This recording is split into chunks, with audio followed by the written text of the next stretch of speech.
Mwah.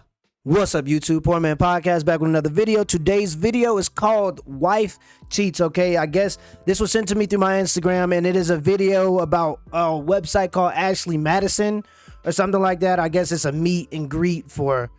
It's basically the Tinder of married people, all right? So you get on this app or this website, and you can meet up with local married people to have affairs, okay? Before I get to the video, though, I got to do the YouTube stuff. The goal is 20,000 subscribers by June. It's a crazy goal. It's a big goal, but it's my goal, all right? The only way you can help me get to my goal is if you give me the HBO special. Do you know what the HBO special is? That's the Help a Brother Out special, all right? So go on and help a brother out. Hit the like and the subscribe button for more content. I'm going to give y'all a second to do that. All right, now let's get into it. Wife cheats. Let's see what they got to say. My name is Erica Nelson. I am from Florida. I'm married to my husband, Kenny, and we have a total of 6 children. Him and I have 2 children together. He has a really good heart, and we had a really good relationship, but to go from nothing to having 6 children, it was a lot. So he kind of like dove into his work, and we weren't having sex. We weren't even talking, it was all about like the kids and then his work, and that was really it. And I was just kind of, wiping butts from the moment I got up to the moment I went to bed, and that was kind of my life.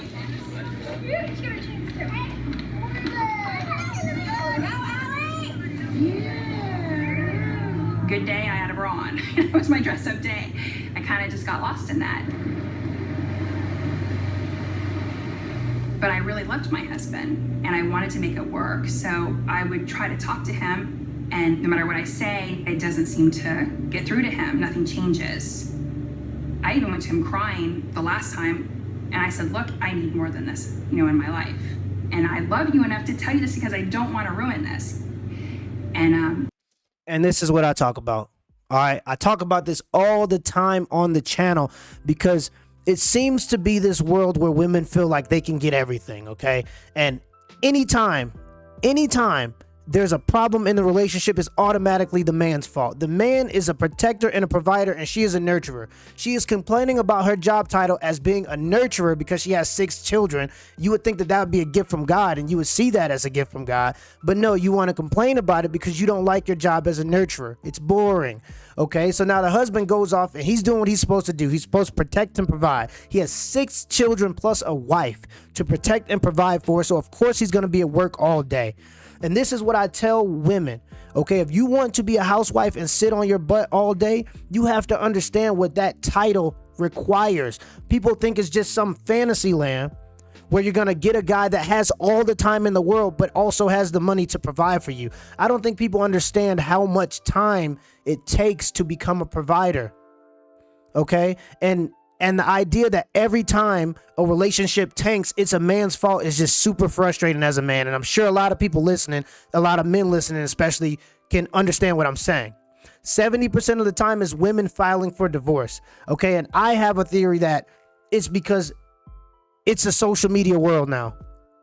So you have everything that you could ever want in life. You have a husband that can go to work all day for you to sit on your butt, and 6 children.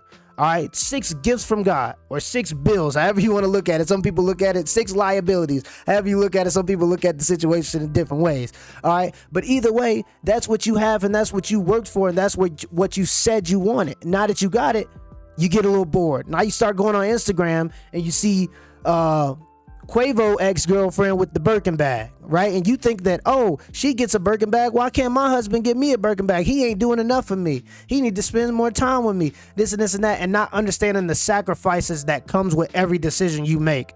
And that's super important to understand.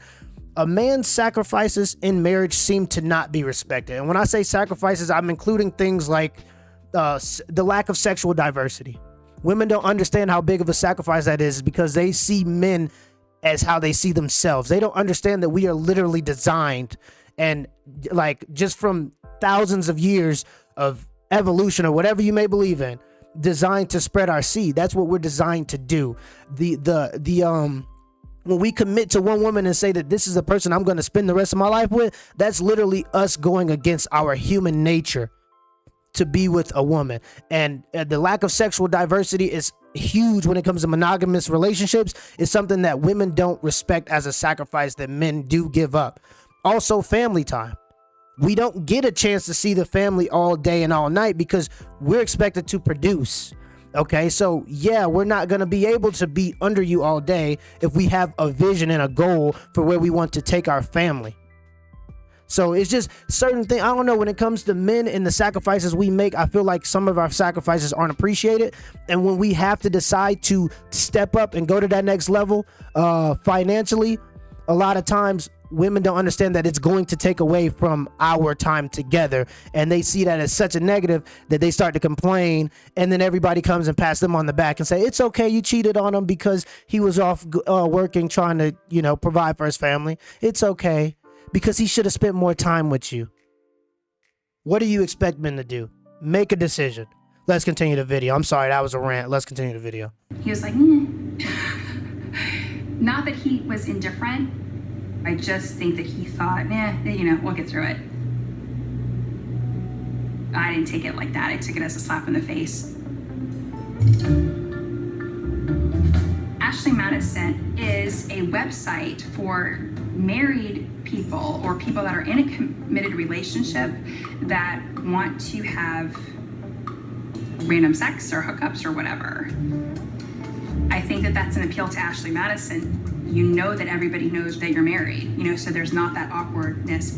You check your area, and we live in a small little community, and there's hundreds of people on there. And it's easy to kind of mask the reality of what you're doing too, because you're behind a computer screen. I talked to one guy. We had a pretty good friendship for a few months, and then it got more into intimate conversations and talks, and then let's meet up. He would take me to fancy restaurants. I would get dressed up, and I'm thinking, wow, this would be awesome. I could have this whole home life, and then I could, and be the good parent, be the good mom. Then I can have this whole other life of jet setting and, wearing bras and dressing up and wearing makeup and doing your hair. Polar opposite of what I had going on at home. And I think that I almost was more attracted to that than anything else. And I would lie and say that I was just going to go hang out with my friend, or I was going to go, visit my parents or whatever, to see him. So I think that even when you know it's wrong, the immediate gratification suffocates what you know is right. She thought she could be Hannah Montana. She thought she could be Kim Possible. She thought she could just go and live this whole nother life having sex with dudes and then come back home to 6 kids and a husband and nobody would notice. Delusion. Okay, that's first of all. That's first off the rip. Second, this is why I'm not giving ladies the benefit of the whole he's just a friend thing. Okay, because what are we doing right now? When we first started, we really started as good friends. It was a good friendship. And then where do you think it's going to go? You're on a dating website for married women that want to have affairs, married men and women that want to have affairs. And you're talking to a guy who wants to have an affair. And you think it's just going to be a friendship. That's why I don't give women the benefit of the doubt of that. Because they like to say the word friend, but a guy friend is just another term for a guy that I know is waiting to have sex with me for when we're done. Okay. And now a woman can have a complete agreement with a dude where if he wants to have sex with her, but she already know off the rip that she's not attracted to him. And that does happen where a girl can just look at a dude and be like, yeah, I'm not attracted to him. And so they can keep a certain friendship, quote unquote.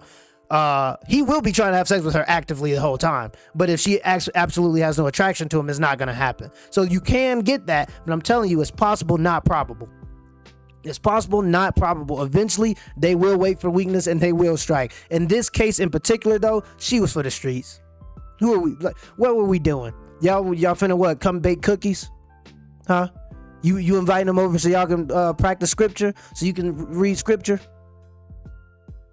I doubt it. He's shooting up the club. Let's continue the video. It's just a little frustrating to me how how we're still allowing women to pull the whole, oh, he's just a friend card. Like, we're not dumb. Grow up.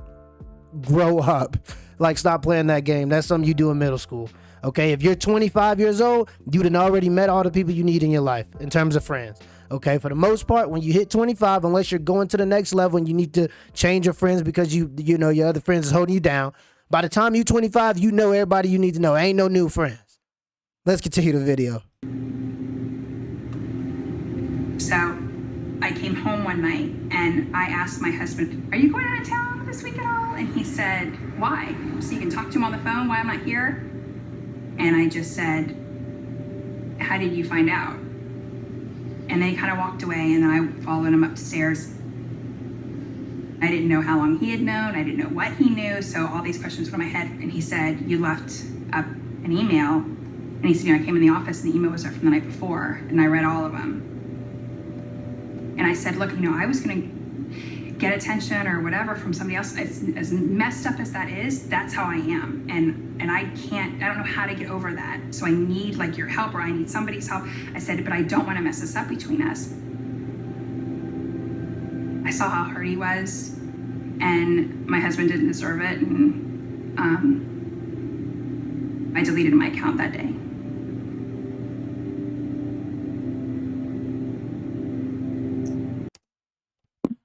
They're working on their marriage. They're going to couples therapy, guys. First off, just final thoughts, because that's the end of the video.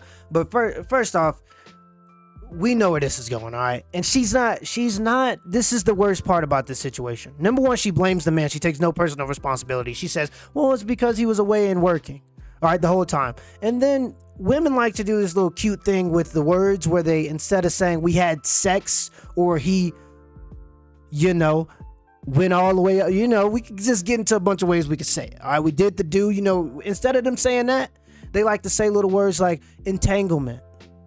Oh, we just, got in a mix up and this and that. No, you allowed a man to have sex with you is what happened.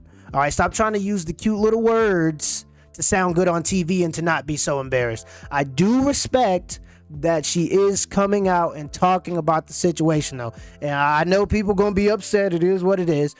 But you do have to respect the person that's willing to be honest. Now, in this case in particular, I might have to take a couple points back because she got caught. Okay? And when you get caught, it ain't your first time doing it. It's your first time getting caught doing it. Okay? So, men, you have to keep women responsible for their actions. Don't let them dodge and duck and dip when they're the ones responsible for doing something wrong. They are not children. Women want to be treated equally. They deserve that right. They deserve to make their own choices. So what happens with choices is there are consequences with choices. Okay? She made the choice to step out on her husband. He should have kicked him to the curb, in my opinion. Okay? Do I believe it's going to stop? Probably not. Who knows, though? Who am I? That's between them two and what they want to do. But I'm telling you right now, the only reason I think she's still around is because she realized she messed up and she has to secure that bag. Without him, she doesn't have anything. She doesn't have any resources. And yet she still went out on a limb and decided that the risk was worth the reward. Her getting to sleep with this random dude 3 or 4 or 5, a dozen times maybe, okay, was worth throwing away her whole relationship, all of their past, everything that, all his hard work, all the kids, all of it was worth it for her to sleep with another man for a dozen times. And he's responsible for it. The husband is the one that's responsible for it, and that's because he wasn't showing her enough attention. What can we do here? Where do we find a common ground? Be responsible for your choices. Okay? If you got a bag, if you've secured the bag, you've got housewife status. You've convinced a man to work his entire life to give you things, free things. Okay? And in turn, you give him children and you nurture the children, whatever. That's the agreement you came up with, and you fumbled the bag of free life? You fumbled a free life? Do you know what I would give to not have to do anything, to just be able to sit on Instagram all day and feed some kids? Fumbled the bag. All right, but he ended up taking it back. So, I don't know where the story goes from here. I hope that, you know, they came to some kind of conclusion. I don't know. Hopefully he got some good get back or something, or broke up with her. I don't know. All right. But it is what it is. You know, simps, you know, simping ain't easy. Till next time.